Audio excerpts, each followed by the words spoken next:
ایک لڑکی تھی بہت خوبصورت تھی. ایک نوجوان کی اس پہ نظر پڑی. نوجوان کا نام بھی نہیں لوں گا، حالانکہ نام ذہن میں لیکن نہیں لوں گا. نوجوان کی نظر پڑی اس پر، ایک نوجوان کی. اور اس جوان نے جیسے آج کل کے لڑکے فکرے پاس کرتے ہیں، ڈائلاگ بازی کرتے ہیں، ایسے اس نوجوان نے بھی، وہ بھی بہت خوبصورت تھے وہ جوان، انہوں نے ڈائلاگ کہا کہ کتنی خوبصورت ہو تم، تمہاری آنکھیں جھیل سی لگتی ہے، اس جھیل میں اتر جانے کو دل چاہتا ہے. یہ جملے دیکھیے، رومانیت ہر دور میں رومانیت رہی ہے، عشق و محبت کا مزاج ہر دور میں رہا ہے، لیکن جن کے دلوں کے کنیکشن گنبد خضرا کے مکین سے جڑے رہے ہیں. اس لیے کہ یاد رکھنا، عشق باغیرت ہوتا ہے، کبھی بے غیرت نہیں ہوتا. اس ایک دل میں کتنوں کو جگہ دو گے یار؟ جب دھوپ اور چھاؤ جمع نہیں ہو سکتے، سردی گرمی جمع نہیں ہو سکتے، ایمان اور کفر جمع نہیں ہو سکتے، تو پکچر کا ہیرو اور گنبد خضرا کا مکین ایک دل میں کیسے جمع ہو سکتا ہے؟ عشق کے دعوے دار بھی ہو، عشق رسول کے دعوے دار بھی ہو، اور کس کس خان صاحب کو دل میں بسا رکھا ہے. بال رکھے تو ان کی طرح، چلے تو ان کی طرح، بیٹھے تو ان کی طرح، سر منڈائے تو ان کی طرح. اب تو عجیب بال منڈا رہے ہیں، ممبئی تک جاتے ہیں بال کٹانے کے لیے. سائٹ کا پورا جو ہے وہ ٹکلا ہوگا، اور اوپر جو ہے وہ سر کے بال ہوں گے. پتہ ہے آپ کو، ہنسنے کی بات نہیں ہے، میرے دل کا درد ہے واللہ کہہ رہا ہوں. یہ آپ تاریخ اٹھا کر پڑھیں، 300-350 سال پہلے اس طریقے سے گدھوں کے بال رکھے جاتے تھے، نیچے سے تراشا جاتا تھا اور اوپر سے ان کے بال ہوتے تھے. اس لیے کہ یہ گدھے آوارہ گدھے نہیں ہیں، بلکہ یہ کسی کی ملکیت میں اس نشانی کو لگانے کے لیے، گدھوں کو، اونٹوں کو، ان لوگوں کو، کہ یہ آوارہ نہیں ہے.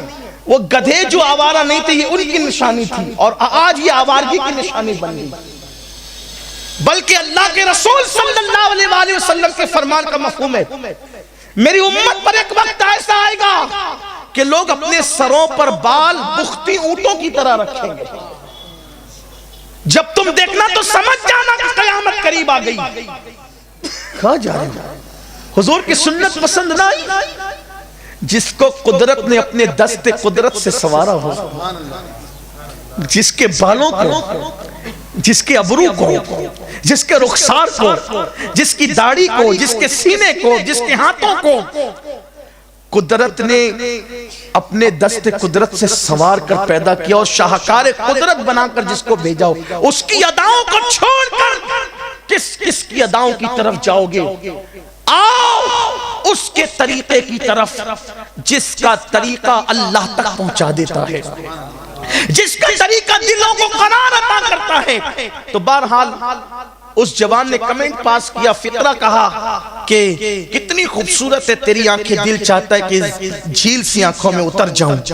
آج کل کی کچھ لڑکیاں، سب کی بات نہیں کہتا، آج بھی نیک بچیاں موجود ہے، وہ اپنے اوپر نہ لے، لیکن کچھ لڑکیاں ہوتی مغرب زدہ، فلمیں دیکھنے والی، سیریل دیکھنے والی، تو مٹک جاتی، گردن ہلانے لگتی، جھرجھری دینے لگتی.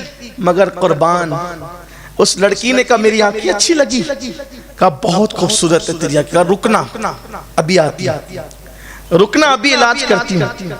گھر گئی، چاقو لیا، آنکھیں کاٹی، اور آنکھیں کاٹ کر کے ایک تشت میں رکھا، ایک چٹھی لکھی کنیز کو.